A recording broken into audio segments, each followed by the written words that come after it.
I'd like to call the November 21st meeting of the West Des Moines City Council to order and invite you all to stand and join us for the Pledge of Allegiance.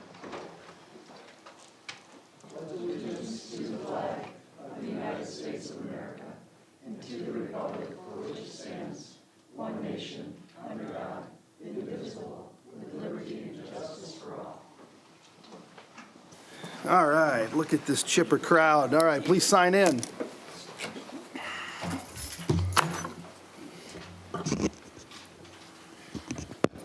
Five members present. Okay, Ryan, have there been any changes to the agenda? No changes, Your Honor. Okay, seeing none, can I have a motion to approve the agenda as distributed? Second. Okay, please vote. 5 yes. Okay, item 2, Citizens Forum. Anybody in the audience who would like to address the council on anything that is not either part of public hearings or new business, please come to the podium, give us your name and address for the record. If you are online and you would like to address the council on Citizens Forum, please hit *6 to unmute yourself and give us your name and address for the record. Does anybody want to address the council on Citizens Forum? Going to give it a second for somebody trying to figure out how to hit *6. Or anybody in the audience that wants to get up and address the council.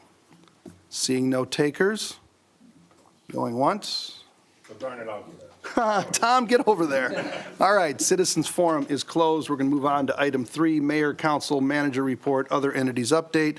And since I always start to my left, this time I'm going to start to my right. We're going to start with City Manager Tom Haddon.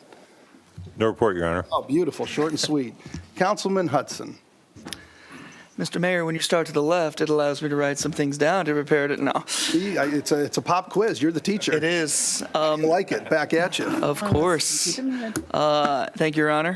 Just a couple of random things. I didn't want to extend last Monday's meeting, or 2 Mondays ago, because it was going to be a late night, and it turned out it was a late night. But I was going to say we had a Catch Des Moines meeting, and Greg Edwards and his team over there had good news to share that hotel stays are up, that over the last quarter, the summer was just really, really great, considering what we faced in the summer of 20 and the summer of 21. Summer 22 looked really, really nice. I will say there was a lot of positive chatter about the West Des Moines Recplex at that meeting, too. The chair of the CVB is Gary Slater of the Iowa State Fair, and he even brought up that it's a real difference maker for the entire region. So it's always great to hear that other communities within the Convention and Visitors Bureau realize that we're doing great things in West Des Moines. So hotel stays are up. Things are looking great. We had a library board of trustees meeting the other day, and it was good to hear that library visits are up, especially compared to 1 year ago and 2 years ago, which again shouldn't be surprising, but it's good to see that our community facilities are being used by the community. We also had an F&A meeting, and we are just preparing for the upcoming season of Hotel Motel Fund applications. We're going to revamp the application process this year. Just to tighten it up and, just to make it a little bit more clear what the expectations are for outside entities who are applying for Hotel Motel Fund tax money, because you really need to be making a difference in the community in very, very specific ways. I know Doug and I have been talking about that quite a bit, and I think it's going to be nice to tighten it up. Wouldn't you say, Councilman Lotz? I agree. All right. And that is it, Your Honor. Thank you so much. Maybe that rugby club can apply for some funding. They seem to bring a lot of people into our hotels. They do. So, Councilman McKinney. Thank you, Mayor. Just briefly, Councilwoman Hardman and I had a development planning meeting this morning that was relatively quick, but one of the items on the agenda was relatively large. We discussed some upcoming projects, one of which is Microsoft DSM 13, which will be the final building in the Osmium structure of 241,000 square feet of a data center. So pretty large project that they're looking at maybe moving forward even yet this year. So that's all at this time. Thank you. That is exciting. Thank you so much, Councilman. Councilwoman Hardman. I don't have a formal report other than what Mr. Councilman McKinney just stated, but I do want to use this time to say Happy Thanksgiving. This is a season of gratefulness, a season for us all to be with family and loved ones and not in city council meetings where we should be at home making pies or doing something fun. But I just want to say Happy Thanksgiving to everybody and their families. Awesome. Thank you so much. Councilman Trevilian. Nothing this time. Okay, Councilman Loetz. I would like to report, last weekend, we held the Midwest Collegiate Rugby Playoffs here in West Des Moines. Well over 1,000 people attended. We had somewhere near 400 players attend. They all stayed in our hotels, went to our restaurants. I counted 172 cars in the parking lot at one time, including two 55-passenger buses and about a dozen 15-passenger vans. It was a great event. I can say honestly that had not the table been set for these things by previous councils, they would not happen here. We are fortunate in the sense that West Des Moines gets to be the pick of this place, and those people roll into town because of the things this council's doing. And it doesn't matter if it's that event or any of the others that go on around town all the time. You guys have done a good job historically attracting these things. And that'll be it for me. But it was a really good, fun thing to see. I will say Iowa State University will be going to the Final Four, and they won the tournament. They have about as good a team as I've seen at a university in a long, long time. So.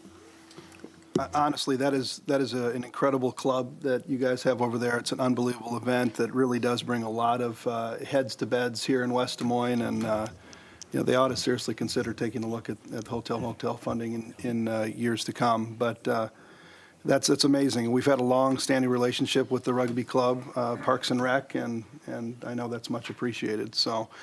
The only thing that I would add is I haven't given an update on DART in a while, and we're missing some key people at DART. We just had an announcement that our CEO, Elizabeth Prasuti, who has done such an amazing job as CEO over the last, I believe, maybe 12, 14 years she's been CEO, is going to be moving on. Her husband got a job in North Carolina, and she's going to be moving with him, and she'll be moving in January. So we are down a CEO.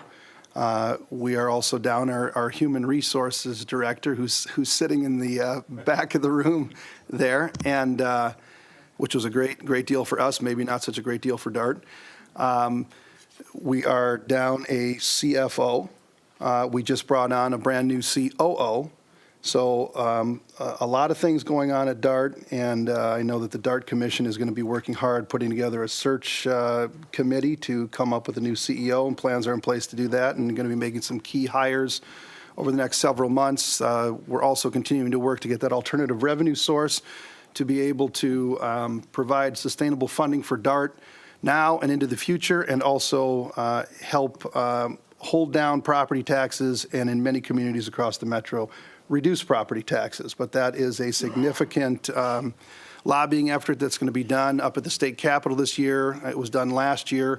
It almost made it through 2 years ago, I think. So we're hopeful that we can get that alternative revenue source. We're also looking at building a new facility for the bus barn and some administration. It's something that has to happen because the old facility just doesn't cut it. All kinds of issues with there. It's in a floodplain. Got to take the buses apart to have them painted. They can't accommodate the electric buses that we have. The mechanical stuff for the building is all underground where it's flooded and been underwater. I could go on, but I will not.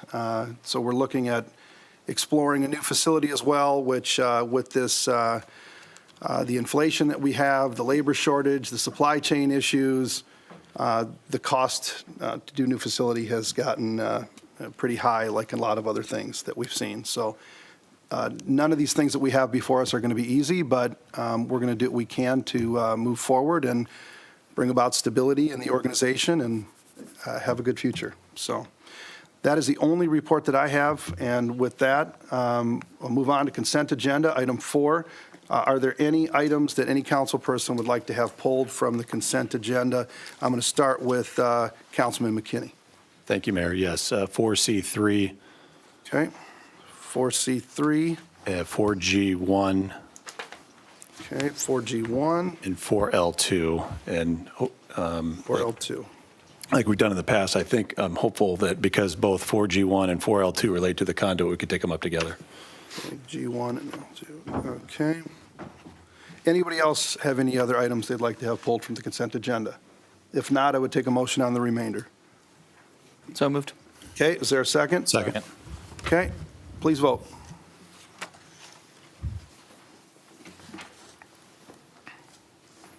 Five yes.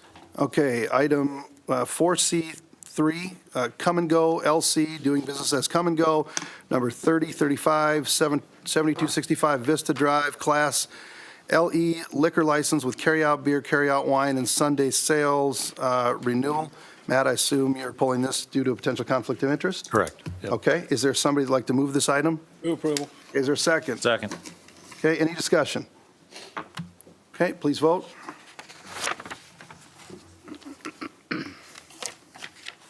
Four yes, one abstention due to potential conflict of interest.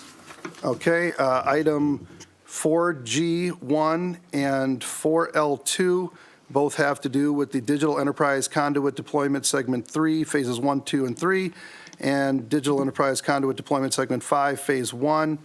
Assume again pulled for potential conflict of interest? Correct. Okay, does somebody want to move these items? So moved. Second. Okay, it's been moved and seconded. Any discussion at all? Okay, hearing none, please vote.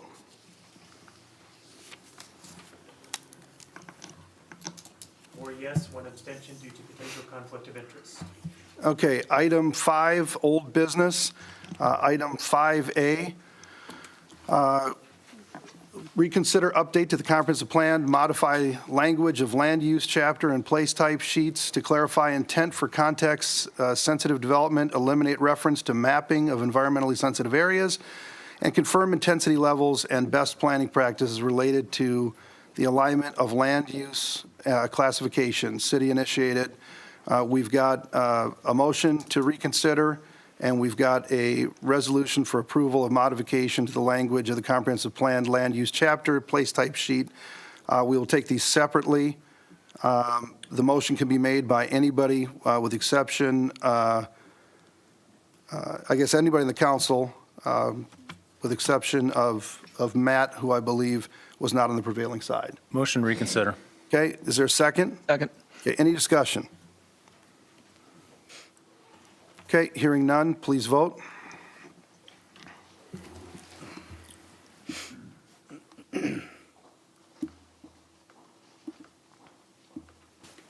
Three yes, two no.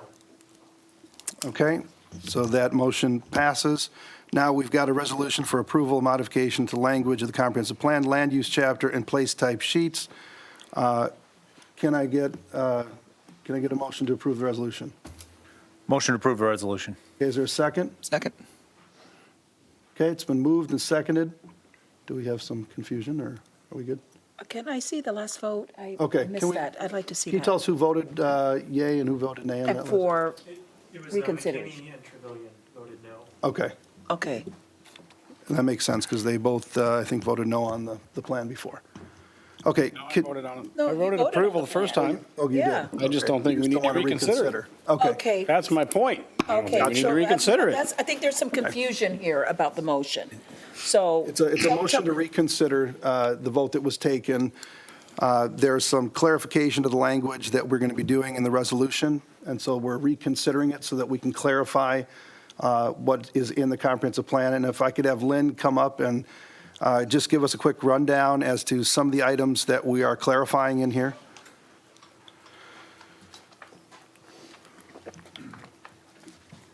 Lynn Tweet, Director of Development Services. The heading pretty well outlines it. What we're looking to do is there's been a lot of discussion about the 15,000 and 45,000 square foot building footprint. So that was one of the main things that we wanted to clarify, that it's not a hard and fast rule. There is nothing in the comp plan that is a regulation itself. It is a guiding document. But we kind of took a look at the language, felt there is some language we can put in there to help clarify that, make it clear that it's not a cutoff line. You don't have to go for a variance as soon as you hit 15,001 square feet or anything to that effect. But there are design strategies that we're going to look for to help make sure that that building fits the context of the area. So that's kind of the meat of what the update is. We also took out the language that spoke to us mapping the environmentally sensitive areas because it was voted to take that off of the map. Right, so we that was cleaned language inconsistent. out. So that was an inconsistency to that.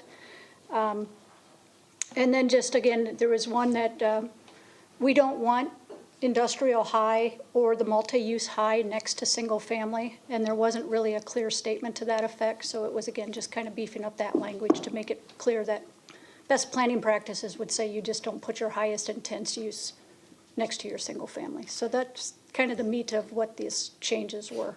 I guess the way I looked at it is I didn't think it was a confusion, so. Well, it was the 45,000, 15,000 square foot deal was something that was confusing. Everybody thought that it was a hard and fast and it was a limitation. And so that was never the intention, so we wanted to make sure that everybody knew this was not a limitation, just as Lynn said, that, you know, if the building is greater than, let's say, the 45,000 square feet, there's got to be architectural elements that have to be done, you know, to make that building stand out so that it looks and seems smaller to the person that is next to that building. So that was clarified. And then, you know, as she said, there was that conflict that needed to be taken care of. And what was the other one that you said that? The best planning practices, Oh, multi-use right, highs. right. That was pointed out. There was a conflict when P&Z passed that over to us. In the staff report, it had that you don't want to have multi-use high next to single family. And in the discussions with one of the landowners, they pointed out that, yes, while that may be a conflict between the staff report and what the map that was passed, it wasn't actually, that verbiage wasn't actually in the comprehensive plan itself. So we thought that needed to go in the comp plan because that is the best practices when it comes to land use. I think one of the most prudent pieces of the clarification for me is that the 15 and 45,000 are not hard and fast rules. And it puts developers on notice to say, hey, if you're going to go greater than 45,000 and medium, multi-use medium, there are mitigation strategies you need to follow. So it calls that out. So Correct. hopefully Correct. everybody knows that at this point and there won't be any ambiguity. Yep, absolutely. That's what this is intended to do. Okay, any other discussion before we vote?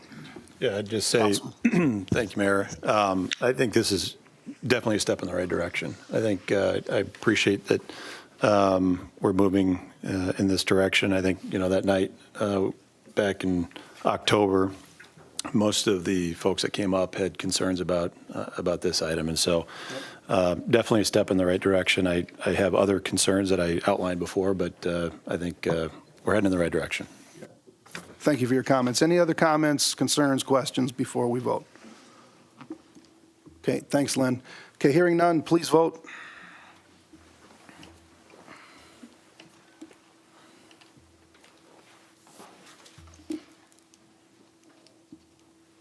Three yes, 2 no.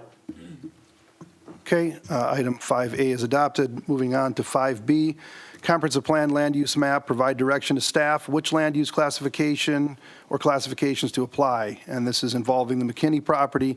If you remember, this was deferred from the September 13th meeting, also deferred from the October 17th and November 7th meetings. I would just say on this property, you'll notice in your packet, we've got 11 different maps that have been proposed. You've got the map as it was proposed by planning and zoning. You've got the compromise that I did to try to come up with a compromise between that and staff recommendation, essentially. And then you've got a number of other maps here that we worked towards. When we deferred, council had given direction that we, get a meeting together with the different landowners in the area to try to come up with something that was a compromise and that made the most sense. From that, maps E and map K were the two that the landowners could agree on that they would be okay with, is maps E and map K. We had two of the three landowners there. Brian, I don't know his last name, and I apologize, but he was the only landowner that was unable to make that meeting. This is not a public hearing item, but I do want to give the McKinneys and Mr. Williams, and if Brian or representative is here, a chance to come up to the microphone and give us comments. Keep it to 3 minutes if you can. I don't know if you had any chance to reach out to Brian and get his take on either E or K. So why don't you, I don't know, Joel, if you want to represent him. Again, if we could have you keep it to about 3 minutes, that would be Good ideal. evening. Joel Templeman with the Lillis O'Malley Law Firm on behalf of the McKinney family. And here with me this evening on my address, 505 Fifth Avenue, Suite 1005, Des Moines. Here with me this evening, Wayne McKinney, Jesse McKinney, Jim McKinney, and Bob McKinney. And first of all, I'd like to thank the mayor and staff for taking a lot of time over the last few weeks to meet with us in person, via Zoom, field several emails and phone conversations to try to come to some sort of resolution on these proposed land use designations. And as the mayor alluded to, these items were continued a couple of different times in order to allow the McKinney family to have those discussions, to try to come to some sort of agreement. And so we met twice with city staff, the mayor, Nick Williams, who's here this evening, was present for both those meetings. Brian Martin was present for the first one. But since our meeting on last Friday, when maps E and K were agreed to, Wayne McKinney had a phone conversation and some communication with Brian Martin today. The packet that you received was sent to Brian Martin, and he also provided his agreement to maps E and K. So with that being said, we've come to that compromise resolution, at least between or among the three property owners, being McKinney family, Nick Williams, and Brian Martin.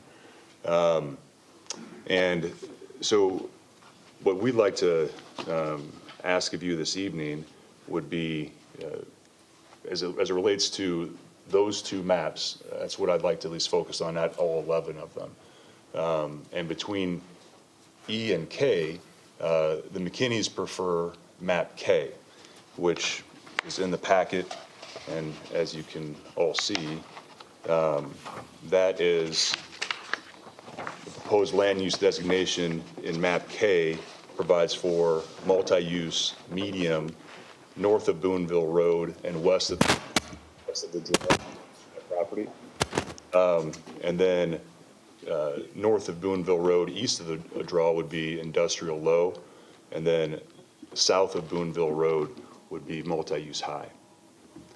And that's the map that we prefer, and that's one that Mr. Williams and Mr. Martin do not have an objection to. And we would ask for a vote approving the land use designation set forth in map K. You indicated that Mr. Martin had a conversation with Mr. McKinney. Is there anything in writing that he's in agreement with this? I mean, I'm not calling anybody a liar. I would prefer to see something in writing from this gentleman that says, yes, I agree to this, rather than Understood. taking somebody's word for it. And I'll let Mr. McKinney address that. He had the direct communication with Mr. Martin. I have a text message, Wayne McKinney, 11 Boonville Road, West Des Moines, Iowa. I can play a text message. What I did today, pursuant to our meeting on Friday, I was in touch with Mr. Martin, and prior to that time, I had a meeting with him in my office, and several phone calls and text messages, bringing him up to date all the time. And today, on Friday, as the mayor indicated, he could not be there. He texted me. During the course of the meeting, I texted him. I tried to call him and let Brian know, Mr. Martin know, that we're in the middle of the hearing. We'd like to have his input. And then he texted me after the meeting indicating that he was out of town at a meeting. And then today I thought it was very important to, again, reach out to Mr. Martin. So I text Mr. Martin. I said, please be advised, basically, that this is what we did at the meeting on Friday, that please look at the packet today for the city council. And we text kind of back and forth.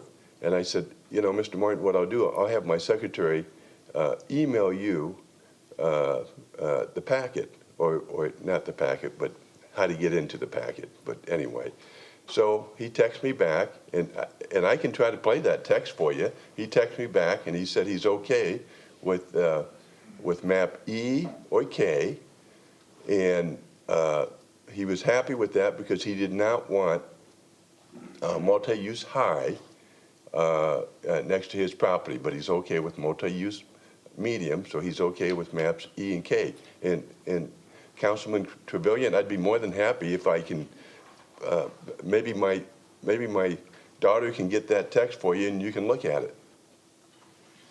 I'd be more than happy to. Okay. Kevin, do you want to see that text, or do you want to? I would like to, yes. Yes, Okay. okay. I wish it was an email that we could attach to the Turn voiceover off. packet itself, but Okay, Jesse, go to my text messages. 1921. 1 second. Okay, text messages. Why don't we, while Jesse's looking for that, do you have I it? have it. Okay, Okay. all right. Can you read it, Jesse, then give it to Mr. Trevelyan, my phone? Yes. The text message states, "I'm good with either proposal. Multi-use high will not be allowed on the west half of your property, which was my concern." And if okay. you'd like me to approach, I can share this with you. All right, like I said, that's good. I would have preferred it being in an email that we could attach to the packets, but I'm comfortable with that. Well, if you want to, maybe we can do a screenshot of that, and if you want to send it to me, I'll get it to Ryan, and we'll make it a part of the record. I just think personally it's important that we have it Yep. in there. Yep. All right. Thank you. Thank you, Mr. McKinney. Thank you, Jesse. Appreciate it. Go ahead. Would you like to say something? Just a few.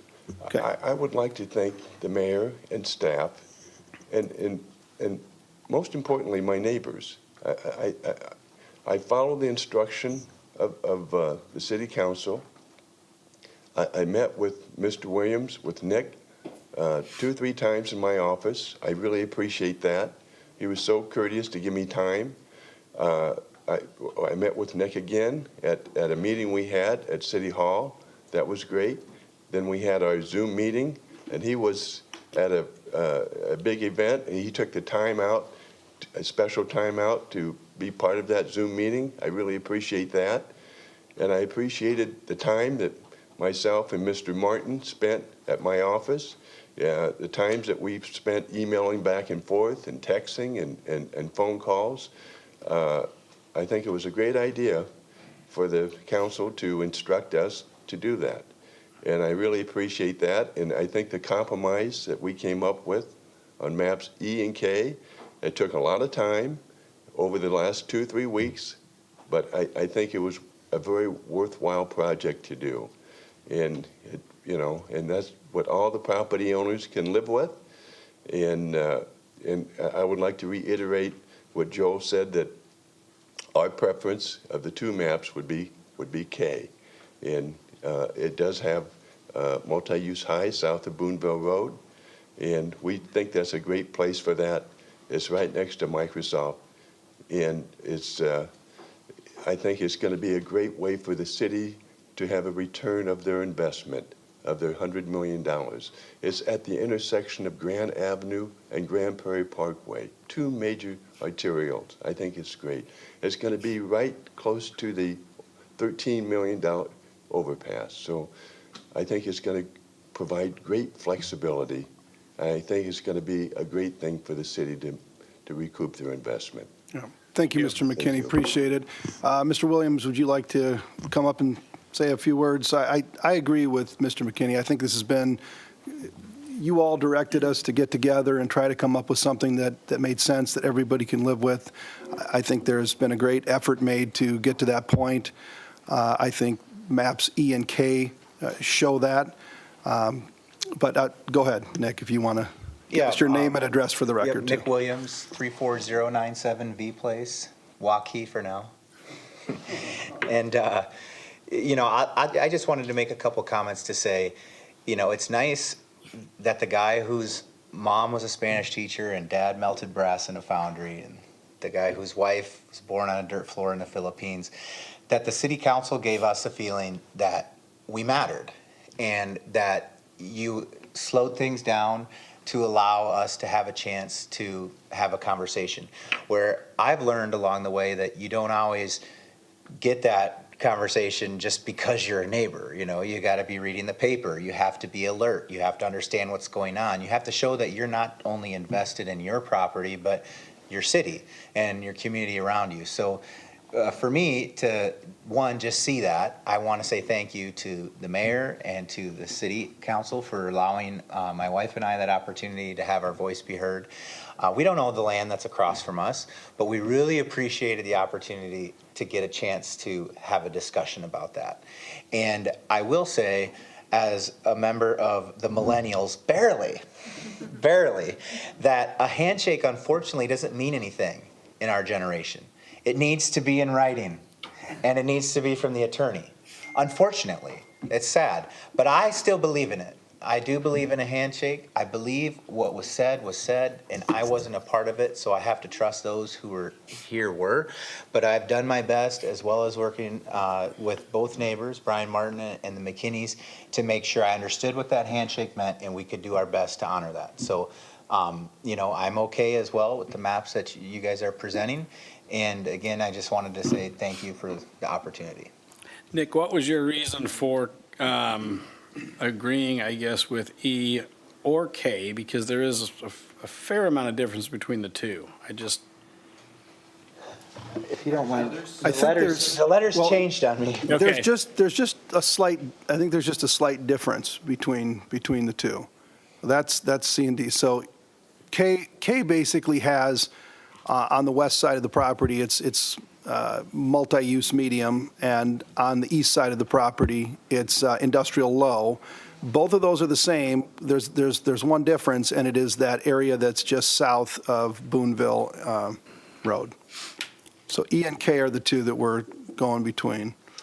Yeah, and for me, not understanding what promise was made to the McKinneys, I felt like what's going on down there with the potential of the Witterns property, with Microsoft, with this little parcel that is south of Boonville Road, that if something was promised that they believe falls into that new language in the comprehensive plan of the dark purple, that multi-use high, that would be the logical place for it to go. I wouldn't want to see it in my view as I look out, not knowing what I might be looking at, but there it seems like it's hidden from, any of the single family detached living that'll be happening up on our hillside and for most of the community, I think. So that was why I said if there was a place where that should go, it probably should go there versus anywhere else. Yeah, we had another map that showed it north, but Nick did not prefer that, and he asked that it go down south. So this truly was a map that was a compromise between the landowners that were there. And in full transparency, thank you, Nick, I appreciate it. In full transparency, neither one of these maps are supported by staff. Staff feels that this is still too much commercial in this area. To me, this makes sense. It's something that the landowners could come to agreement on. I think that is going to be a busy intersection down there between Grand Prairie Parkway and Grand Avenue. So I think that makes sense. I am personally supportive of Map K. I think Map K makes a lot of sense. And again, it's agreed to by all the property owners. Now, that being said, you've got map E as well, and you've got other maps. It's the council's prerogative. They can do whatever they want. So I guess I would take a motion on one of the maps, and if there's no second, then I will take another motion on another map, and we will just keep going until we get a map that everybody can agree to. Can I ask So- Lynn a question? Yeah. Lynn, what is the orange area versus the yellow?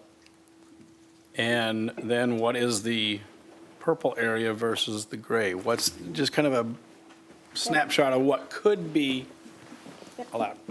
Lynn Tweet, Director of Development Services. The yellow is detached residential, so traditional single-family. The orange is what we classify as mixed residential. Can be anything from a detached product up to through apartments.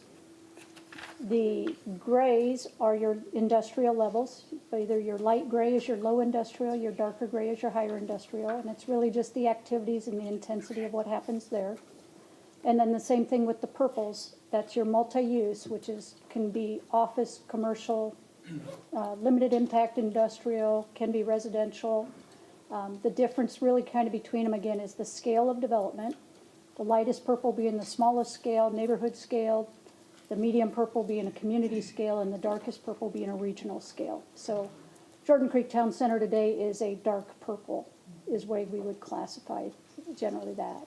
So Most of the development in West Des Moines falls under that medium purple classification to it. So we, in a sense, could have a Jordan Creek Town Center against the orange area, which could be probably, I guess, in apartments, but could be also townhouses or whatever. Yep, could be townhouses, could be single family. It's about 50 acres. So Is- you're going to be, your size is going to limit just how intense that area probably will get. And this We'll is what likely we see have on the season. Widderns land too, over there by Southeast 35th Street. And Yeah. we changed the one to orange to match up next to the Okay. Yeah. multi-use high.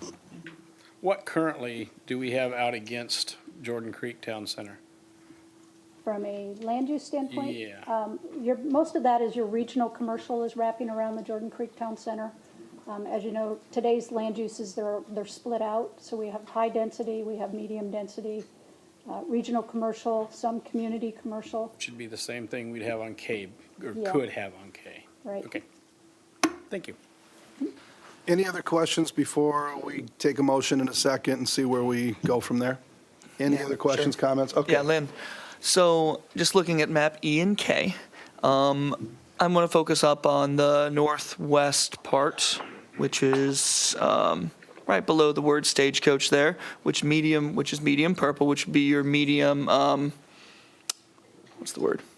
Multi-use medium. Multi-use medium, thank you, medium multi-use. I'm just wondering about how this might affect the future. Let me be more specific. 5 years from now, let's say it remains undeveloped, 5 years from now, someone comes to the landowners in this area and they say, we desperately want to build single-family homes right here. What action would be taken at that? I'm just wondering about the process, because that would not fit within the multi-use medium. And I'm being hypothetical here, of course. But what would the action be? Because my impression about this is we prefer it to stick with the comp plan use, correct? Correct. But what would a process look like? Would it be difficult? Would it be easy? Could you tell me more about that?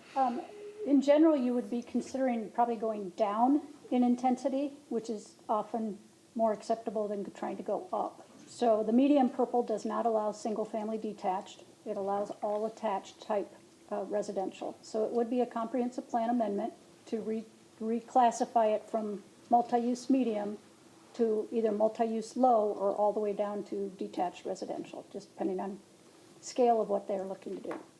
How difficult would that change be?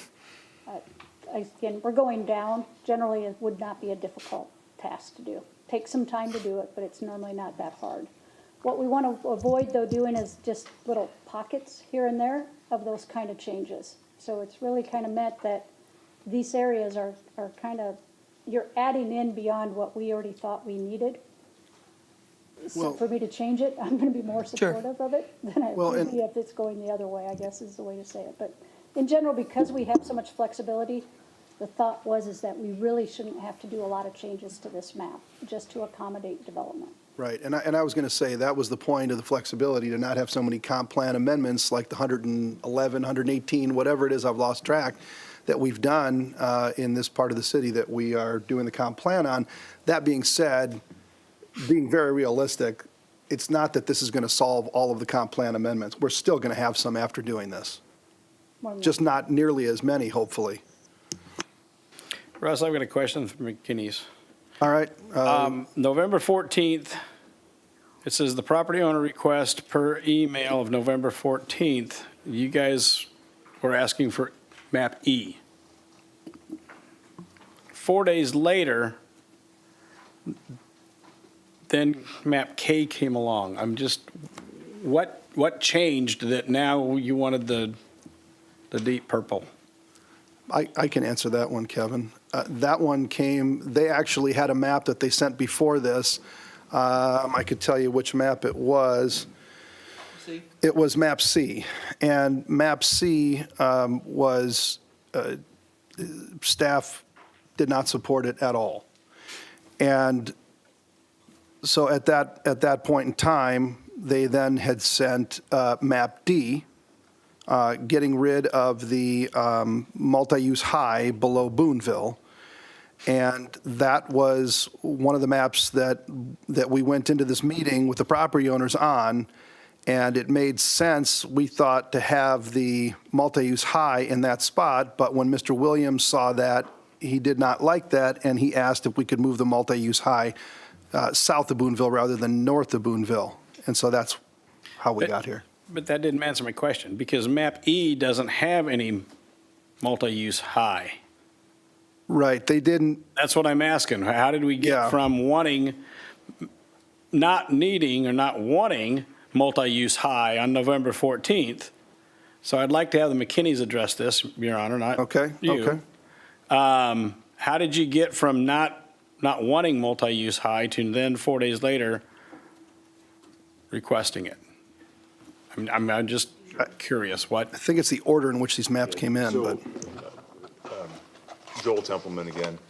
So during our discussions with staff and the mayor, we were trying to put together various maps for additional consideration, more discussion. So as the mayor pointed out, so we were sending various renditions of the map. So the map identified in D and E were both sent on the same day.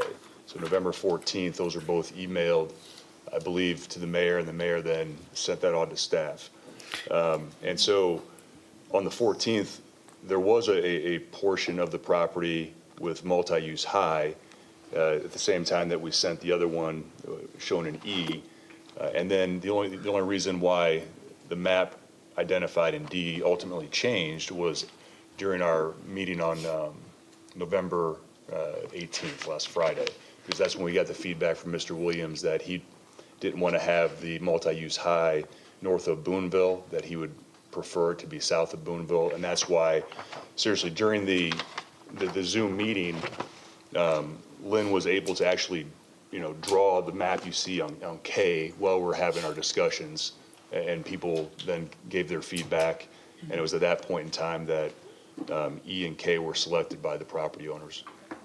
I understand that, but I'm still not following why, if on the same day you had multi-use high, the purple, and then that same day, then you had one that didn't have it. I'm not understanding why you wanted it, then you didn't, now we do. I'm not objectionable. I'm just trying to get an understanding of how this went from we want it to we don't to now we do. I think just to offer various options for discussion purposes, because the one that we had sent previously on the 11th was not liked at all by staff. So we were just trying to come up with, we're kind of at that point trying to think of other options that we could possibly talk about, maybe adjust, but we wanted to get more options out there because our goal was to have something agreed to prior to tonight. We don't want to come back here and have to go through 11 maps. So we were trying to narrow them the best we could. And so that was the process we were trying to go through to kind of get things in front of folks so we had time to discuss them before today. And I thought our meeting on Friday of last week was productive, and that's where we came up with K. Okay. And they literally sent in this order C and then D and then E if they couldn't have D, but they couldn't have D because Mr. Williams wanted the multi-use high in map D south. So that's where they got K, where K came from. Okay. So it was literally an evolution of the multi-use high to this point. And if they couldn't get that multi-use high in there at all, then map E would be the one that they would settle for. I have a question for Lynn, if we've got a second. Okay, Lynn? So in map K, that portion that's multi-use high, that's approximately 55 acres. Roughly How many acres is Jordan Creek Town Center? 200. I have a hard time figuring out what's going to go into that 55 acres. Okay. Yeah, like I said, more than likely, you're gonna see C-stores, you're gonna see strip centers. I don't know that you're gonna see a box store try to take down that property and do anything to that scale, but that would be allowed Okay. in that darkest purple. And the flow on E makes me feel like there's more opportunities for the landowners there to make use of it. I feel like the purple stands out, that multi-use high stands out. Lynn, does staff have an opinion on the E versus K? I would say staff would like a mix of both, quite honestly. Okay. Sure. I tend to agree with you, Doug, that I don't think high is gonna develop there, but anything you can do in medium, you can do in high. I think staff's opinion would be is some of this multi-use medium that's on the west side, right, on the left side of this, a chunk of that really should come down here and replace the multi-use high. So it should almost be multi-use medium here, and one of these, probably this one goes back to industrial low, which is what they would have had today. So that would probably be staff's mindset. You could even make an argument for this up here really should be a multi-use low, which does take you more down. It's a smaller scale. It's a little bit more compatible to that single family that's going to be next door. I appreciate that. I feel like we've made progress, though I'm focused in on E and K, so I don't want this to keep going on and on and on. I do think this is a good spot for commercial. So whether you want to paint it multi-use high, multi-use medium, multi-use low, I do think this is a good location for commercial uses, given its proximity to Grand Avenue and Grand Prairie Parkway. But just to be clear, the low or the lighter purple can go in the deep purple high. Right, you can do all of the same uses, so think of it as pyramidal. If you can do something in the lowest intense, you should be able to do that in the next intense, and then the next intense. So But you can't take purple to the lighter. you can't take the highest and go back down to. Well, that's an interesting thing that I didn't understand. So you can do the light purple and the dark purple, but you can't do the dark purple and the light purple. Because of the intensity and the scale of what that development traditionally is. And it doesn't require an update to the comp plan. No, it would be all running through your zoning that you could be able to do those things. Thank you, Lynn. Okay, any other discussion before I ask for a motion on a map? I'm going to entertain a motion Okay, that we adopt map K. okay. Is there a second?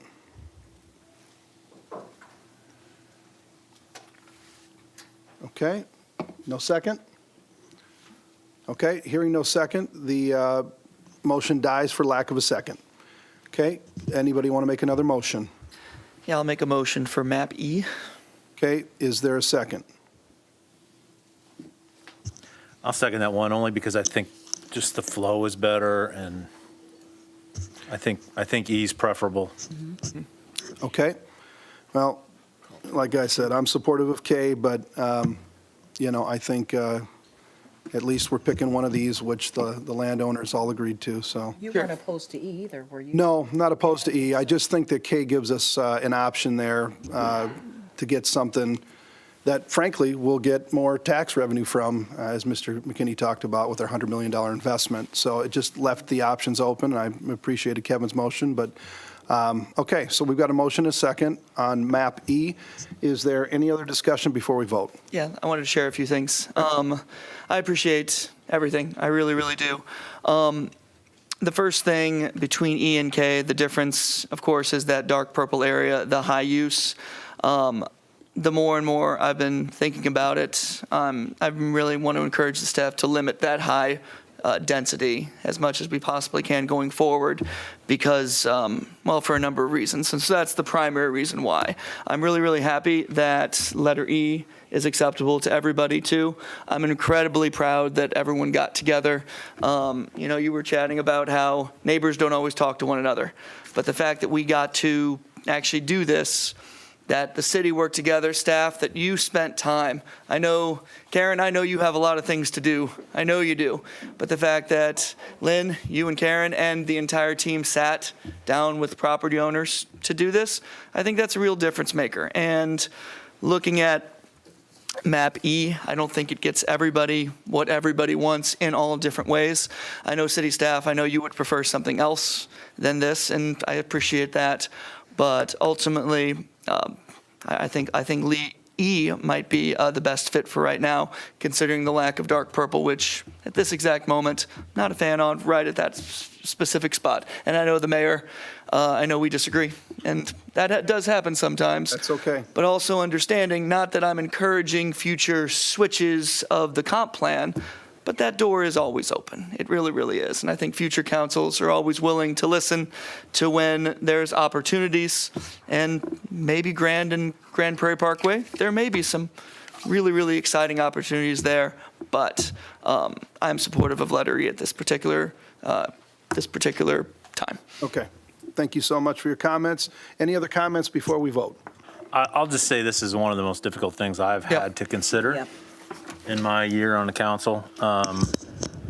It's drawing these maps is hard. And I will say that, if there's a gangbusters plan for that spot that would have utilized K, I'd be the first one to consider changing that in the future. So I don't think it closes the door to anything. I feel like E is the best flow, and that's where my head's at the moment. I'd like to add a little bit to the commentary as well.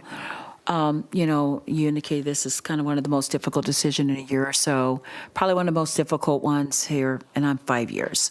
So I do think it has been a situation where there's been lots of conversations, and we've listened to lots of landowners. So one thing we can rest our heads on, no matter what this vote goes on E and K, that this council has been engaged. The mayor, you put more time in it than I can ever imagine anyone else. And whatever comes forth, we have to look at stuff too and consider it. So at some point in time, we have to, how do I rephrase this? You got to make a decision. I'll put it that way, okay? You got to make a decision. Every decision that we make here is not set in such concrete that nothing else can happen. I mean, it sets forth guidelines, but we had how many amendments to the comp plan before? I think I heard 100 and something, if not, whatever.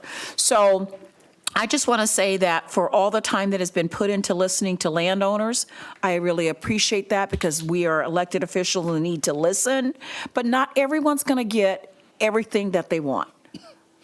My mom always told me in life is never fair. I was raised by a single mom that raised 3 girls. And one of the lessons she said, life is never fair, and you're never going to get 100% of everything that you want. So I know that it's not going to make everyone happy, but I am happy that we came up with at least 2 of these plans that was amenable to most of the folks. And so no, when I cast my vote, it's not lightly, it's not spending hours and pouring on things and understanding these maps that I had to ask a lot of questions over, because there's a lot here. But I want to thank this council for their time and their energy and their conversations and the meetings that have been had to get us where we're here today. And even I want to thank the staff, because their plan is far different than what they wanted us to come through. So they're going to sit here with a plan that goes against what they wanted, and we get that, and they understand the flow of it. But I want to thank them for all the time that they have put into getting us where we're at today, because they've poured in their life and hours to get a comp plan to where we're at today. So I want on the record that they are duly appreciated and valued for work they have done and what they have put into this process thus far. Sweat, equity, and tears. And I call for the question. Yep. I would just say one more comment real quick, and I'll keep it short. Absolutely. This has been, council, you guys are an extremely thoughtful council. We had unbelievable deliberations last time we came to this and ultimately decided to defer. I think that made sense because it helped us come to what I think is probably the best decision here on this comprehensive plan in this specific area. I would have loved to have seen MAP K. I think that made a lot of sense. And like I said, I appreciated Kevin's motion. Unfortunately, there was not a second for it. But I appreciate not only staff's time and everything that staff put into this. And I honestly, I think this comprehensive plan could win awards. I think there could be other cities that take a look at this and want to talk to us about how we did this. I think this is probably going to be one of the most difficult comprehensive plans that we are ever going to adopt. But I think it is award-winning. And I think the next comprehensive plan, we're supposed to do this every 5 years. We still have the other part of the city to do. After we do that, every 5 years, we're going to be looking again at the comprehensive plan. I think this is going to be the hardest comprehensive plan to adopt, and from here, it just gets easier. I appreciate all the landowners' time and effort that they put into this, meeting with each other, meeting with us, meeting with staff, trying to come up with this map, and I'm just happy that we're down to one of the two that everybody could agree on. So thank you, council, thank you, staff, thank you, landowners. Let's get this done. Please vote.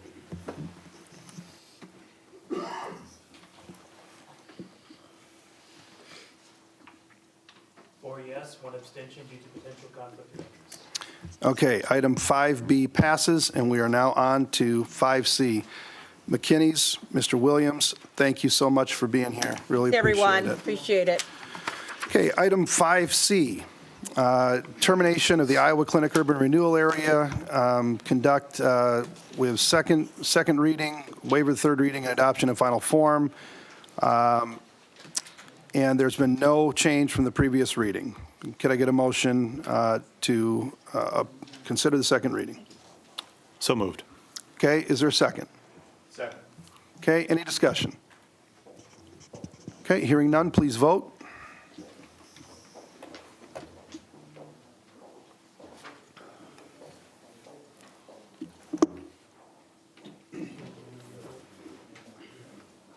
We only have 4 votes, so we need to do a revote. Okay, we're going to do a revote here.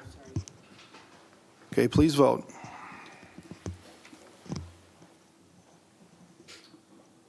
Yes, an ordinance repealing ordinance number 2366, providing for the division of taxes levied on taxable property in the Iowa Clinic Urban Renewal Area of the city of West Des Moines, pursuant to section 40319 of the Code of Iowa. Move approval of the second reading. Second.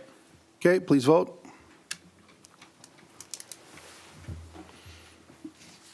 Five yes. Move to waive the third reading and adopt in final form. Second. Okay, please vote. I just want to say I know that Chief Liu has worked a lot on looking at the numbers and really coming to this conclusion that it's time to move on for our relationship. And I appreciate the hard work that you put in because, hey, we had a relationship for a while and it worked for a while, but it's time to move on. So thank you for that, Chief. Appreciate those comments. I think we actually had that on another item, but appreciate the comments. Those will be noted for the record. There has been a lot of work that's gone on in that. It's been sorry, tough to wrong turn one. that. This is the That's urban renewal area confusing. that we Sorry, I are was looking at terminating. the Nope, wrong nope, thing. that's okay. We knew what you meant. We were with you. Yep. All right. 5 yes. Okay. Yeah, that was different. All right, so you got the final form, everything on that? Okay. All right, moving on to item 6, public hearings. Item 6A, this is a time and place for a public hearing to consider Galleria northwest corner of Mill Civic Parkway and South 60th Street. Amend the signage regulations of the Galleria specific plan ordinance initiated by the Wayland Family Limited Partnership and Horizon Galleria LLC. Ryan, did you please read the date the notice was published? November 4th, 2022 in the Des Moines Register. And have we received any written comments to this hearing? Plan and Zoning Commission by a vote of 5 yes with 1 abstaining and 1 absent adopted a resolution recommending approval of the specific plan amendment. Okay, anybody from the audience who would like to address the council on item 6A? or anybody that's online that would like to address the council on item 6A, please hit star 6 to unmute yourself. If you're here, come up to the microphone, give us your name and address for the record.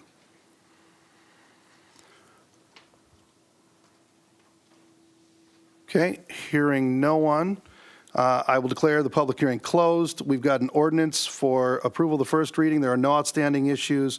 This was also approved, I think, this morning by Development and Planning.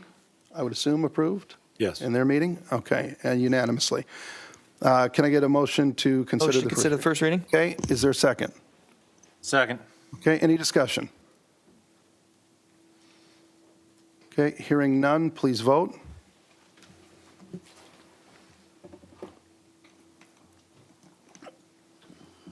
Yes, an ordinance amending the city code of the city of West Des Moines, Iowa, 2019, and ordinance numbers 1567, 1920, 1925, 2167, 2482, and 2515 pertaining to plan unit development district regulations and guidelines. Move to approve the first reading? Is there a second? Second. Okay, it's moved and seconded. Please vote. 5 yes. Okay, that item is approved. Item 6B, this is the time and place for a public hearing to consider amendment to City Code, Title 9 zoning, Chapter 7, setback and bulk density regulations, Chapter 14, accessory structures. Take care, Chris.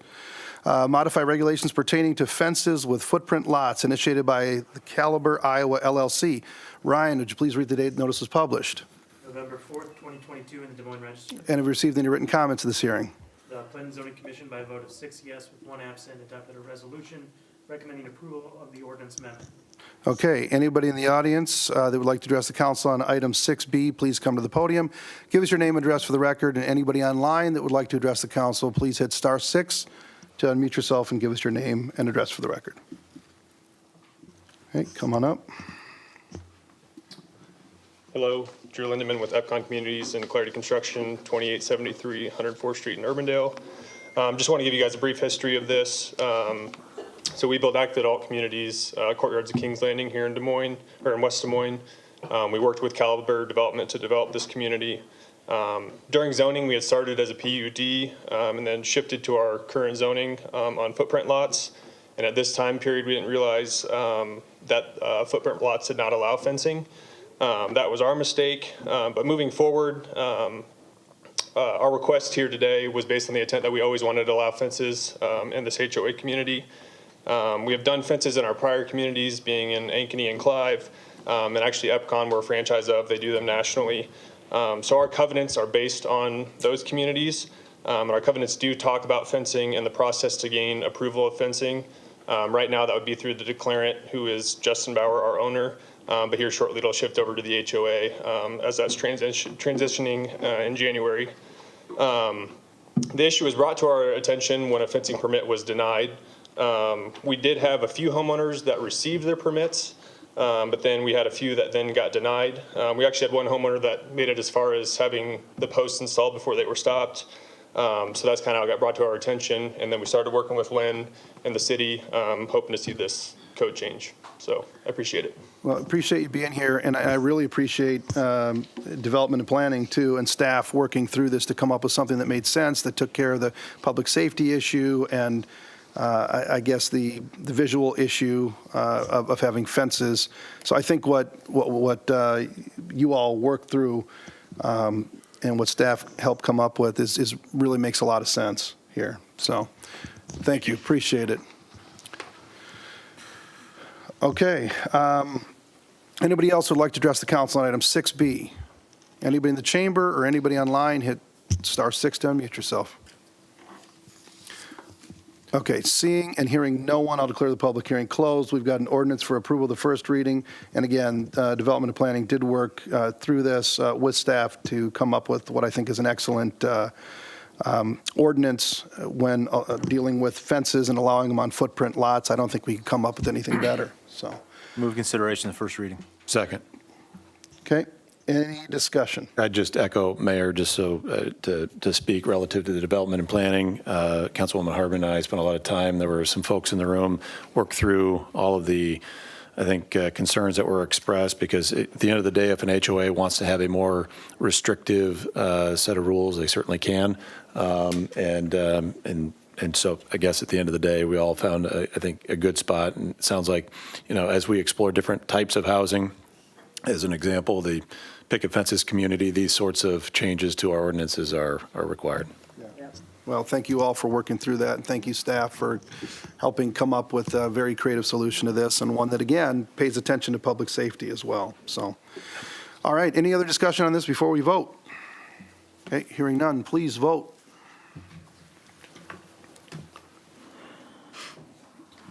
Five yes, an ordinance amending the city code of the city of West Des Moines, Iowa, 2019, Title IX zoning, Chapter 7 setback and bulk density regulations, and Chapter 14 accessory structures pertaining to regulations for fences within footprint lots. Move Approval of the first reading. I'm sorry, second.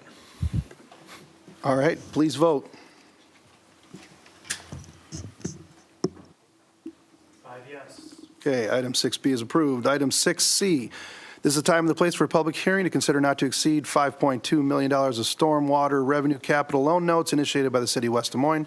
Ryan, would you please read the date the notice is published? October 20th, 2022, in the Des Moines Register. And have we received any written comment to this hearing? None, Your Honor. Okay, anybody from the audience that would like to address the council on item 6C, please come to the podium, give us your name and address for the record. Anybody online that would like to address the council, hit star 6 to unmute yourself and give us your name and address for the record.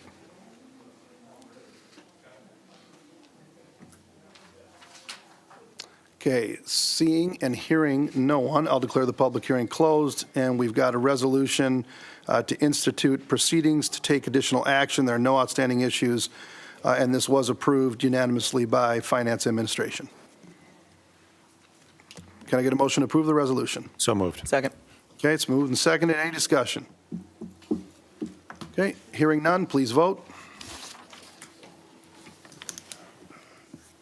Five yes. On to item 6D, this is time.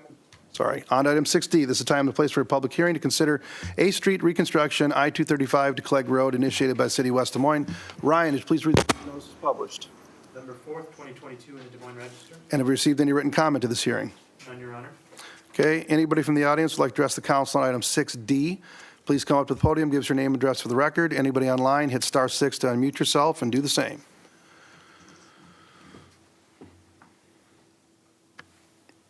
Okay, hearing and seeing no one, I will declare the public hearing closed. We've got two resolutions and a motion. We've got a resolution to approve plans and specifications, a motion to receive and file reports of bid, and a resolution to award the contract subject to concurrence from the Iowa Department of Transportation.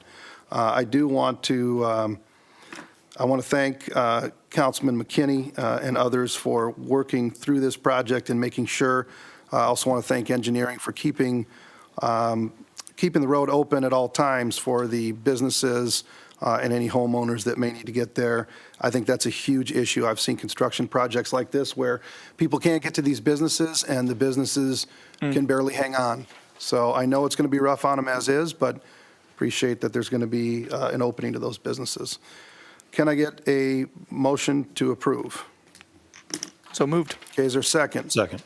Any discussion? I'd just reiterate that. I know that Brian and others have spent a lot of time outside of City Hall here, meeting with property owners and others, and I recognize that we can't avoid 100% the headaches, so to speak, that are going to happen as a result of road closures, but we'll always have an option for folks to get there, and we'll do our best to, I know they'll do their best to make sure that,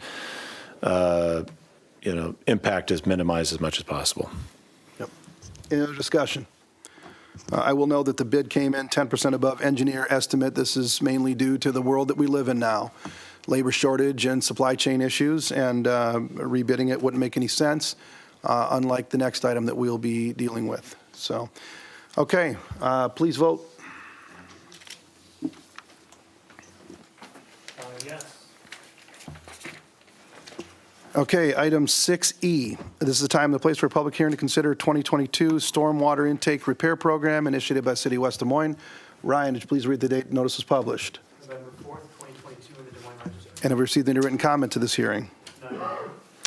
Okay, anybody in the audience that would like to address the council on item 6E, please come to the podium, give us your name and address for the record. Anybody online, please hit star 6 to unmute yourself and do the same. Okay, Not seeing or hearing anybody, I will declare the public hearing closed. We've got two resolutions and a motion, which, again, we can take at the same time. We've got a resolution to approve of the plans and specifications, a motion to receive and file the report of bids, and we've got a resolution to reject all bids. This one came in 33.6% over engineer's estimate. There are no outstanding issues. I would take a motion to approve. So moved. Okay, is there a second? Second. Okay, any discussion?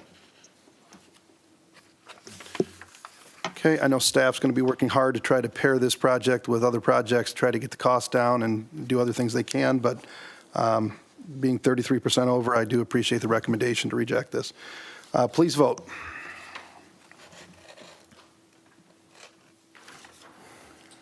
Yes. Item 6F, this is time and place for a public hearing to consider 2022 sewer cleaning and televising program initiated by the city of West Des Moines. Ryan, would you please read the date notice is published? November 4th, 2022 in the Des Moines Register. And have received any written comment to this hearing? None, Your Honor. Okay, anybody from the audience would like to address the council on item 6F, please come to the podium, give us your name and address for the record. Anybody online, hit *6 to unmute yourself. Seeing no movement and hearing not even a mouse, getting close to Christmas. I will declare the public hearing closed. Again, we've got two resolutions and a motion, which we can take at the same time, and there are no outstanding issues. We've got approval of plan and specification, motion to receive and file the report of bids, and a resolution to award the contract. So moved. Okay, is there a second? Second. Okay, it's been moved and seconded. Any discussion? Quick question. Okay, go ahead. Televising these is a little different than what I'm used to seeing for televising. Okay. I wonder if we could generate public interest by putting these things on YouTube when we do them. I'm half joking. but That's I'm out of the also- box? That, I have not seen it, but it can't, Not a lot of highlights in can't be a lot of highlights, but I bet people will Well, watch there's it a 'cause they few. wonder what's under the green. Like, but you're making Brett's day by talking about how exciting this is.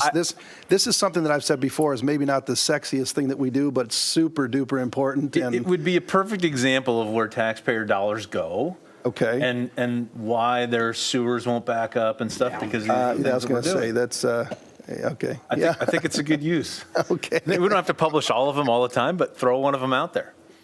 All right. Well, maybe that will be a topic for the Public Services City Make a documentary out of it. Committee. Yeah, we may talk about that. Well, Okay. All right. Any other discussion? Doesn't take much to excite Doug. have you ever watched one? I didn't expect it. Is this equivalent to watching paint dry, watching a sewer be televised? No, I'm just kidding. I hear you, man. I hear you. Okay, please vote.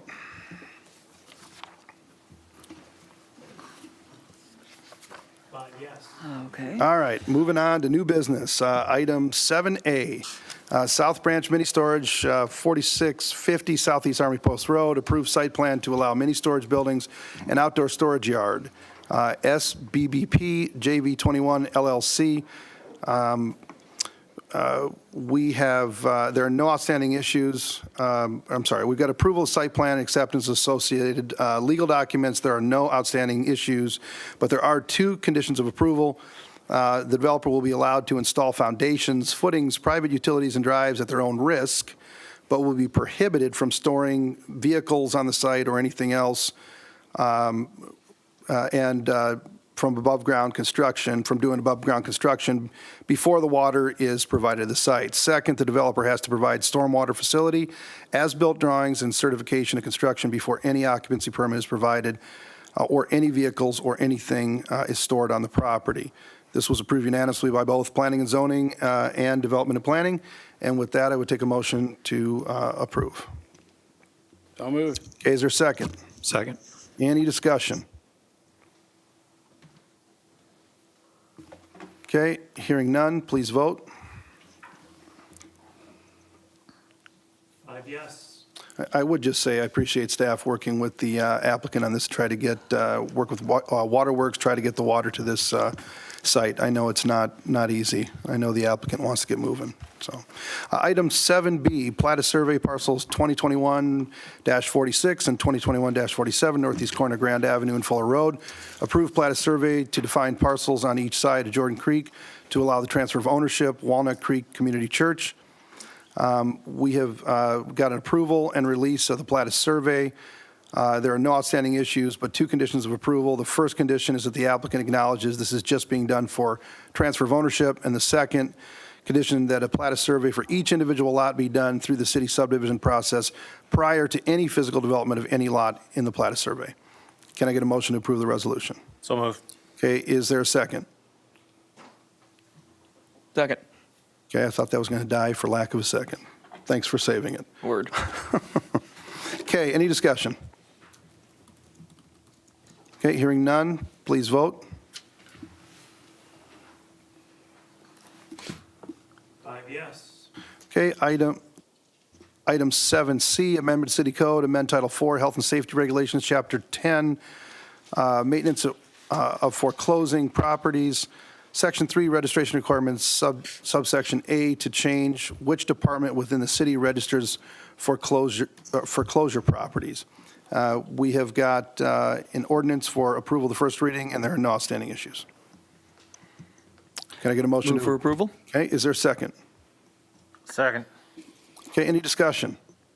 Well, question more than discussion. Okay. Given the fact that when most properties go in foreclosure, the banks keep them in the property owner's name that's being foreclosed on, how does this really get us anywhere?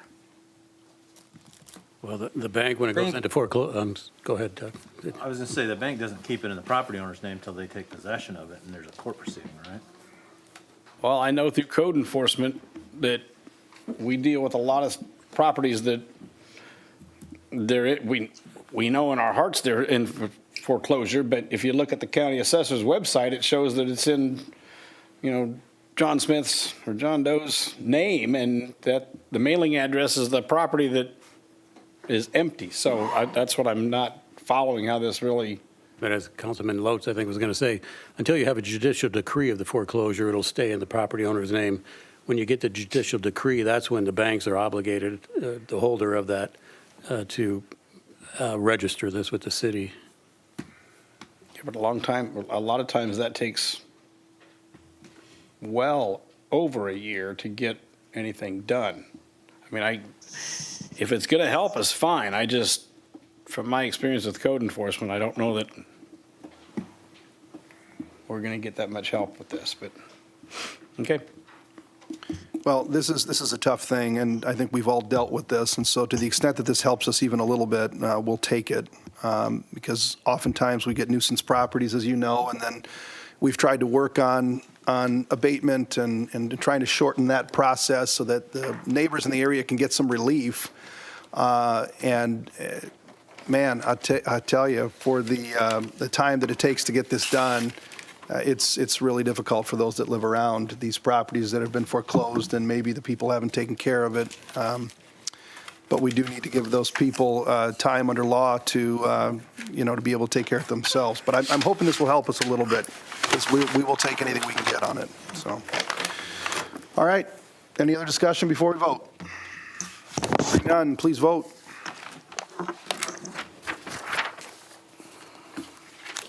yes, ordinance amending City Code, City of West Des Moines, Iowa, 2019 by amending Title 4, Health and Safety Regulations, Chapter 10, Maintenance of Foreclosing Properties. Okay, who moved that? Somebody remember? Hudson. So moved. Okay, is there a second? Second. All right. Please vote.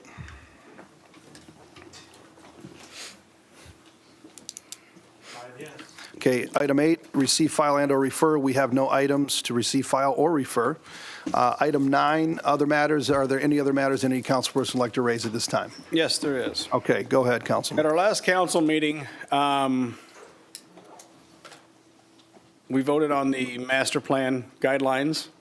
One thing that we did not approve was the transition areas. As Matt pointed out, that needs to probably fall into the realm of the comprehensive plan. However,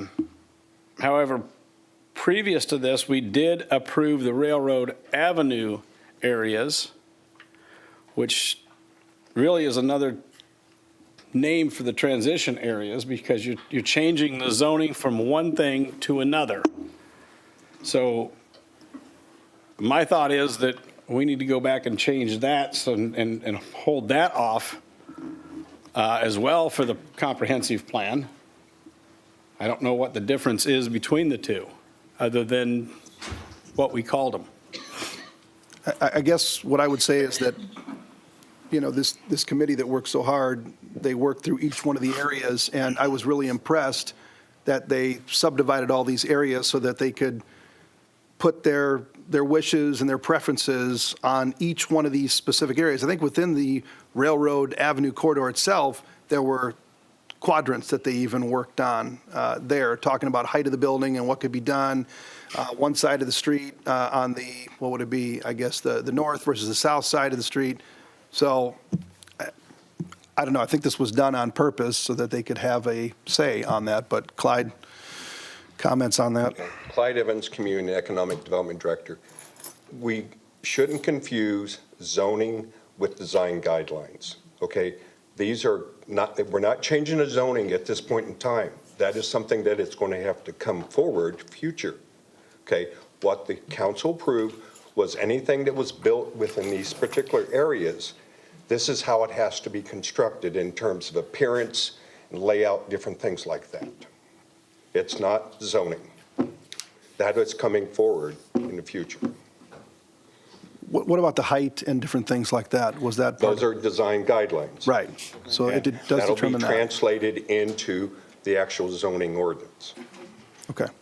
But Kevin? really, what's the difference between that and the transition areas? I mean, because we voted Well, I mean, that's the whole- point that we were trying to make at the last meeting, was that these are guidelines. They're not rezoning at this point in time. Rezoning will have to come forward, as well as amendment of the comprehensive plan to reflect those areas.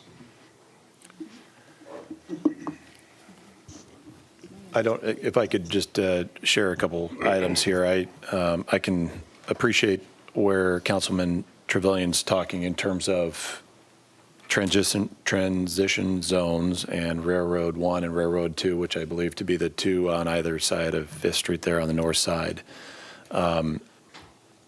So I've spent a considerable amount of time, and I'm glad I appreciate your time and Brad and others that I don't know, it was about an hour and a half, 2-hour meeting we had last Wednesday or Thursday. I've become better understanding of what the transition zones are.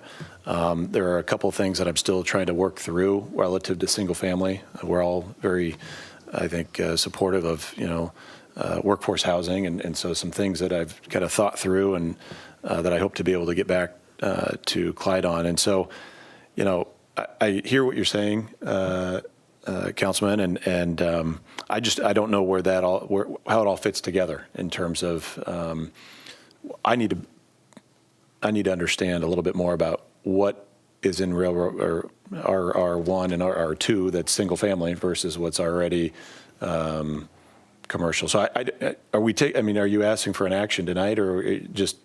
I don't know that we can do it tonight. Yeah. I just think we need to consider this.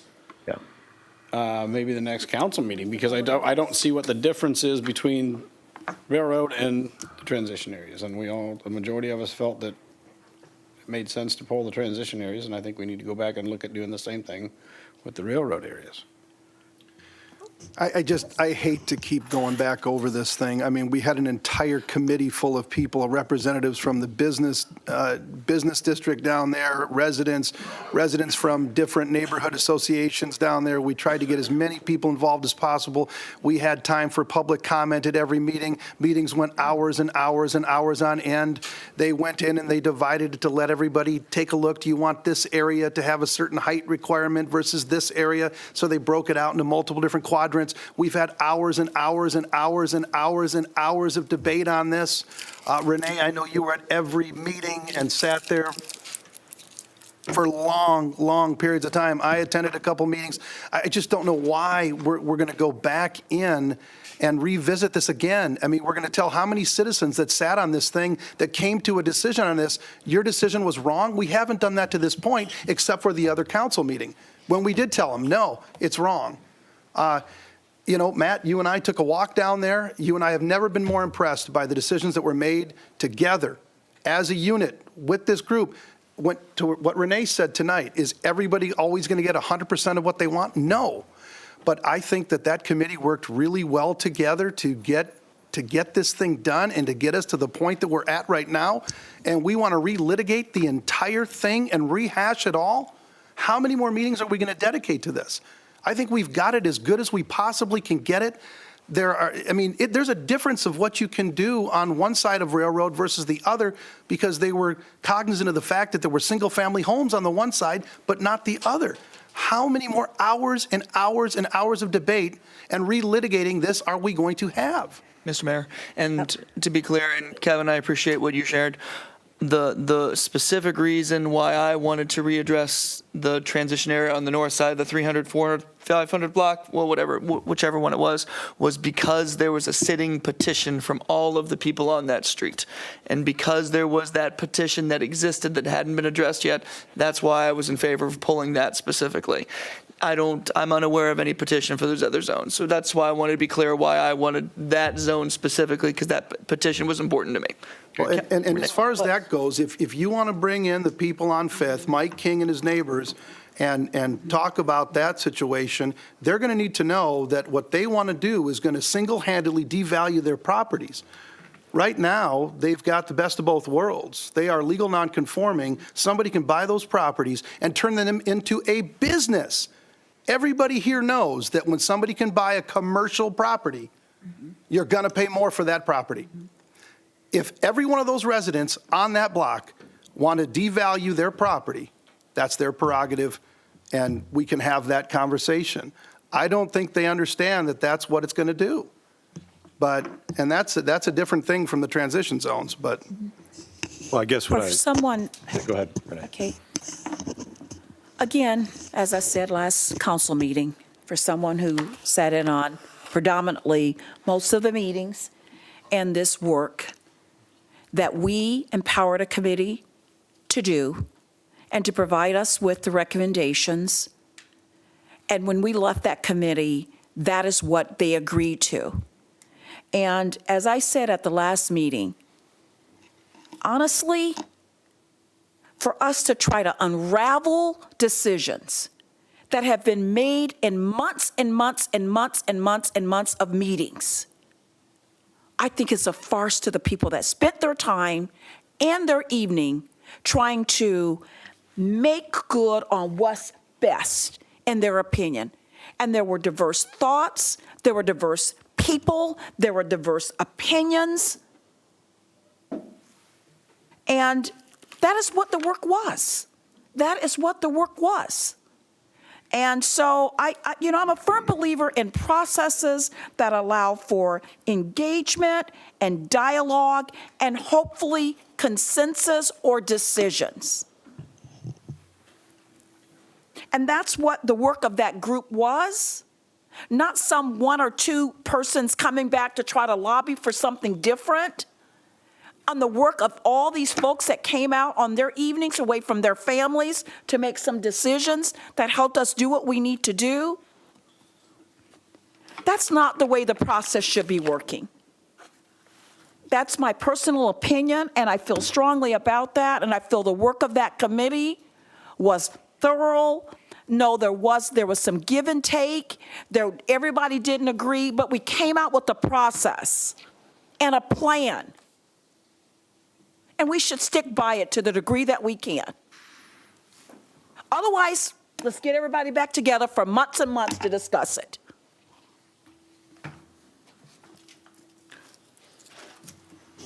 Anybody else? One last thing then. Yep.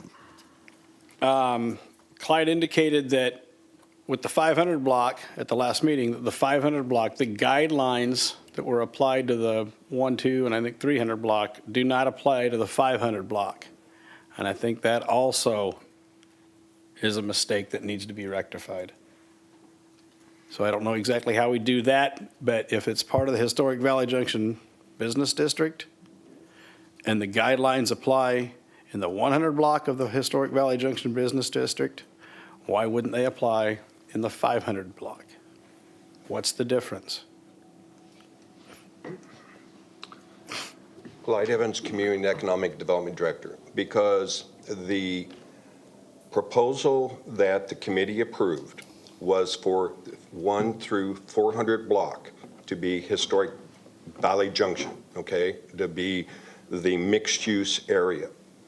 For the 500 block, and we adopted guidelines for those 4 blocks because they're different than the other districts because they would allow more intense commercial uses. They would, in some cases, allow up to 3-story buildings. Because in the 500 block, the committee proposal was that that would be a transition area.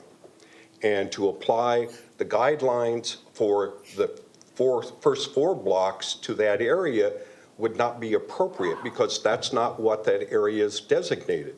That area is proposed to be designated as transition, not historic business district. But at this point, because of the action taken at the last council meeting, it's remaining Historic Valley Junction Business District. And it's for that reason why these guidelines in the 1, 2, 3, 400 block need to be applied to the 500 block. It's the same zoning. Not rezoned, eventually becomes transitional.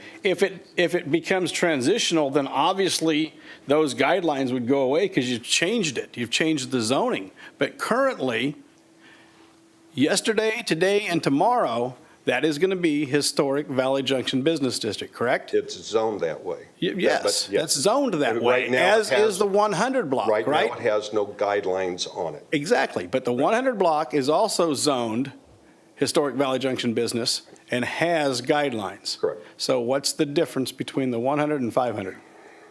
None, because it's the same zoning. That's why the guidelines need to be applied. How long has that area had no guidelines on it? Since we adopted in February, I believe, the guidelines for the first 4 blocks for the Historic And Valley and Junction even Commercial before District. that, the entire district had no guidelines on them. Correct. And so I don't see that the sky is falling. We got houses down here that are legal non-conforming. They can be sold to somebody as a business, or they can continue to remain in their family forever and ever and ever as a single-family home. There hasn't been a ton of people rushing in and buying these homes and tearing them down right now. I don't think there's going to be anything that changes. Matter of fact, if anything changes, the fact that the interest rates have gone up the way they have so high, there's probably going to be less business development than there was before when the interest rates were so low. Then what's the problem with applying the guidelines? If nothing gets built, not a problem. Well, I If it think- does get built, then they're protected. Why the resistance to apply the guidelines? Well- What, I mean, Weren't the guidelines going to be applied at the last meeting, but we deferred on that in the transition zones? So I think that's part of why I tried to speak earlier. I'm not understanding. I was against deferring that in the first place. That did not make any the sense to me. guidelines were not applied to the 500 block at the last meeting because it was proposed to be transition. When the transition area went away, that's why I'm saying now the guidelines in the 100 block need to be applied. It's all the same zoning. So wait a minute, I'm confused. You took an action at the last council meeting that basically put this thing at risk, and now you're saying we need to go back and undo what you did? I'm not saying to go back and undo what we did. I'm saying to apply the same guidelines in the same zoning district Well, weren't we farther going to down on the block. Weren't we going to do that at the last meeting, but we deferred on it? So I'm confused, man. I don't get it. Well, I don't know why you're confused. One action was taken, and now it's another action to apply the same rules Had we taken the in action the that same zoning. Had we taken the action we should have taken, it would have been protected. Now it's unprotected because of the action that was taken, that was moved by you. and Russ, it seconded- should have been applied back in May, I believe Clyde said that, February, when it was applied to the 100 block. It should have been applied to the 500 block. You should not have assumed something was going to happen later on. Now that it didn't happen, we need to go back and fix the problem. Why is that so difficult to understand? But they don't want to be a transition zone, right? I would point out that we have, any place we had transition proposed by the committee, that there is no guidelines for those properties. So that's the same thing in the 100 block of 4th on the east side of the street. That's the same thing, I think, in the 200 block on 4th and on 6th Street in the 400 block. So why not deal with this when we deal with the comprehensive plan like you guys wanted to do at the last meeting? So And then we'll deal with it at that point in time. If I could just. That would make sense to me. If we were to go back and look at the record or the minutes or whatever from the last meeting, I tried to be pretty clear saying these guidelines are important. I want to have these, it would be my preference, and I believe my motion was the guidelines should go into effect. But the mechanism that would create the opportunity for a change in zoning should be put on hold until such time as a comprehensive plan would go into effect or until it's considered. So what I had contemplated at the time was, let's put these protections in place. This is an important area. Let's protect the area. But whatever mechanism it is within the document that creates a pathway for changing the use type, let's put that on hold. Not the design guidelines on hold, but just the mechanism for transitioning. So you meant in your motion to just peel one off, but both of them got peeled off. Well, apparently that's the interpretation of how it was. But I think if you go back and listen to the motion, it was pretty clear, hey, design guidelines go into effect. The mechanism by which the transition occurs doesn't go into effect until we start the conversation on zoning. Now, having said all of that, what I spoke about, we all want to do the right thing, okay? And that's why I spent a lot of time trying to better understand this. And so we got to figure out, in my mind, I want to figure out a way to get these protections in place. I don't know how to do that, right? I know, Clyde, I'm sure you've got great ideas, but I want to get these guidelines in place. And I also want to address concerns relative to transitioning single-family homes to businesses, okay? And that's why that's my goal. Okay, so when did how many meetings ago did we deal with this? Was it 2 meetings ago? Because I think the chance for us to do a motion to reconsider on that is past, is my guess. We would have had to do it this meeting, and we didn't do that. So we're going to have to address it in some other form. You can do it either of the 2 subsequent meetings, and this was from the previous meeting, so it could be reconsidered at the next meeting. At the next meeting, we could reconsider. But let me understand this. Had we just approved what was on the agenda, would this have been done? Would what have been done? You would have gotten guidelines. Would these guidelines for the been in place entire for this area? Correct. So what Councilman McKinney is saying, which makes a lot of sense to me, his intention was to essentially peel it apart and to delay the one but not the other. But the way that it got interpreted was that both were getting delayed. The way it got interpreted by whom? The way that the way that the motion got interpreted, and essentially what we ended up voting on, was that both of these things were being delayed until the comprehensive plan. What you're saying is you meant to approve the design guidelines, but for this area, but not necessarily determine whether or not we're going to have transition zones. Was that the 4-to-1 vote we're talking about? Correct. Okay, the 4-to-1 vote. Correct. Okay. Okay. Yeah, so what I'm trying to say is, well, if you look at the motion, I think you were to look at the motion, it would say design guidelines go into effect. Okay. And the mechanism for transitioning is on hold till the comprehensive plan is considered. But both got pulled off. Well, I don't know. I mean, I guess we'd have to look at the actual resolution to see All what right. the Here's verbiage what is. Clyde had indicated was that there was no protection for the 500 block, and that's the reason for me bringing this up tonight. So if the guidelines did get implemented, okay, but that's not what Clyde had said at the last meeting. The design guidelines for All the right, 500 block. here's what we're going to do. Design guidelines for the transition areas, which 500 block is only one of several areas that are transition proposed. Why don't we just So look at it? every area where the transition zones got approved, the design guidelines went with them. But we didn't We didn't approve any We didn't transition approve any zones. of the transition zone. Okay. So are there any design guidelines in any of the other transition zones? We only have one transition zone. There's like 5 different places. Okay. And the guidelines were not approved for any of those places. Okay. So basically, the motion that was taken at the last meeting is what caused this to occur, or the misinterpretation of what the motion was. I would suggest that what we do is have Dick go back and take a look at what the motion was and what we ended up voting on, and if there needs to be clarification on that, if it was misinterpreted what the motion was, then we will have it on the agenda for reconsideration at the next meeting, assuming that we can do that. Ryan is saying we can. And I think that's as simple as that. I've got the language in front of me. Okay? If I could read the motion, read the minutes, it says, it was moved by McKinney, seconded by Trevelyan, to adopt resolution approval and acceptance of the historic West Des Moines design guidelines only, without the transitional zoning portion, so that portion can be taken up as part of the comprehensive plan update that will apply to this area of the city.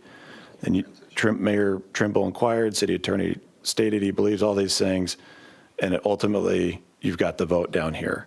Of 4-1. It's done. There's nothing in question then. It's applied. We voted on it. The design guidelines are applied to the transition, basically to all of the transition zones, but not. No. I didn't hear that. I didn't hear all. The guidelines and transition zones are two different pieces. I just, again, I don't know what's so difficult. Let's just go what I'm back saying. and apply the guidelines from the 100 block to the 500 block, and it's done. Well, I mean, unless somebody knows some secret development that's going to take place and this is going to impact, what's the problem with it? But the 100 block is not a transition zone. I'm not talking transition zones, Russ, because there's no transition zone. Right. The 500 block today is the historic Valley Junction Business District, Right. just like the 100 block. So why not take the guidelines that we approved in February now and apply that in the 500 block? And if the transition zone happens, then obviously those guidelines go away because there's a different set for the transition zones. And if it goes back to residential, then everything goes away. Well, Why because- is it so difficult? Because the intention was to make that a transition zone and to apply the guidelines that applies to transition In the zones. guidelines, we have a map that shows what areas are designated. So extend the map. It's Okay. pretty damn simple, and apply the guidelines. All right. We're going to have Dick take a look at it if there's, and we'll have a discussion if there's a reason to bring this back, because it didn't get voted on the way that it should. We'll bring it back in a motion to reconsider. If not, we will not. We're adjourned.